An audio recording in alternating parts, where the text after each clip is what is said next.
I've managed to find 3 established facts about snooker that aren't just mistakes, they're totally wrong. This is Break from Life.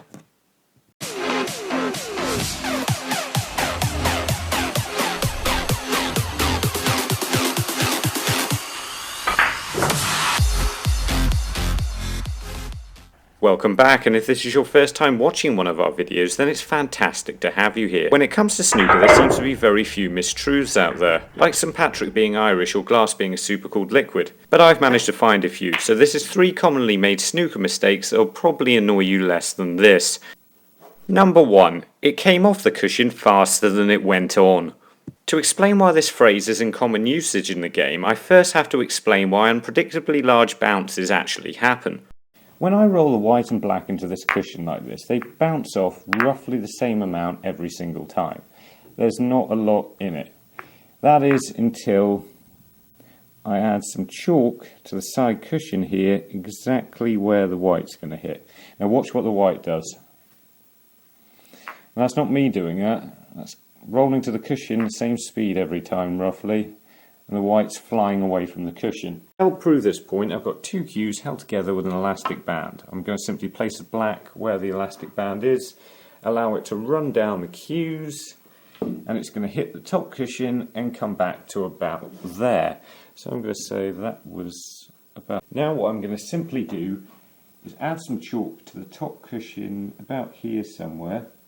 I'm going to place the white in the same position, and away it goes again. So this should come down exactly the same speed, hit the same place, and look at the difference. It's bounced back that much further.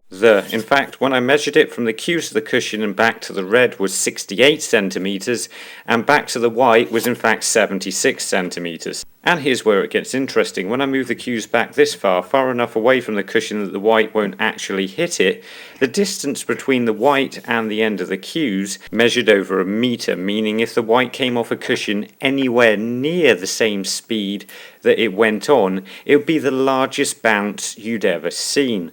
And if you stick around to the end of the video, I'll explain why chalk on a cushion makes the balls react like this. Number 2. The top third of the cue ball is useless. This is the idea that if you strike the cue ball maybe 2/3, maybe 3/4 to the top of the cue ball, about here somewhere, that this is the most amount of topspin you can get on the ball, and simply striking it any higher will not make any difference whatsoever. This sounded like nonsense to me, but I thought I'd give it a go to see what would happen. So in theory, this should be the most amount of topspin you can actually get on the cue ball. And the difference between this shot and this next one, where I'm striking the cue ball as high as I can, hitting it as high as I can without getting a miscue, should be non-existent or so negligible it doesn't affect the spin of the cue ball in the slightest. The shot on the top is the shot where I'm hitting 2/3 up the cue ball. The shot on the bottom is where I'm hitting as high as I can. Now, it may not be obvious to start off with, but notice the shot on the top actually struck harder. The red goes in the pocket a lot quicker. And watch now, the shot at the bottom is clearly spinning faster, and it actually arrives at the pocket at the same time, despite being a slower shot. And I thought this moment here, so I used a normal white, where you actually strike the red, could be slowed down with extra topspin, so you don't actually get any of the benefit from the extra spin on the cue ball. But in fact, the extra spin only reduces the amount of time the cue ball is delayed for when it strikes the object ball. So in short, this theory is complete nonsense. Number 3. Transmitted spin. Yes, this theory is as ridiculous as it sounds. This is the idea that if I was to play the cue ball with left hand side here, and when it strikes the red, it will effectively give the red right hand side. And the following red would get left hand side, and on with other reds, like some sort of ridiculous cog system where they're all spinning each other. It's very obvious to tell when this ball is spinning, clearly rotating. If you rotate another ball so that it spins right into it, it does absolutely nothing. Well, that's actually not quite true. It can change the angle the object ball goes at. For example, this black, if I was to play it as close as I could to the red, then I can't quite pot the black. However, if I play exactly the same shot with right hand side, I can pot the black easily. You can also use this to help you pot balls down a cushion, but none of these effects are caused by a rotating object ball. And I in fact show you how to take advantage of side like this in our video Impossible Snooker Shots Made Easy. It's in the card right now.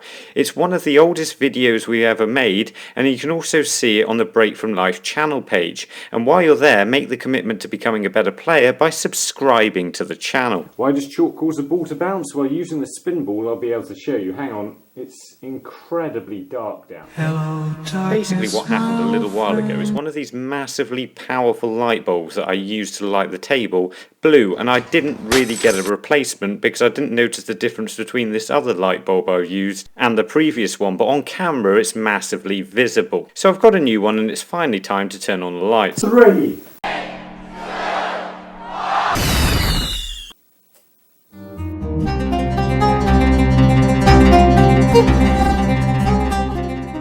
So as I was saying, look at the difference when I play this spin ball off the bolt cushion normally. You see that? When it hits the cushion, it sort of stops spinning. So when it gets to here, it stops for a while and then continues to spin. And the difference is, when we put chalk on the cushion, but watch the difference.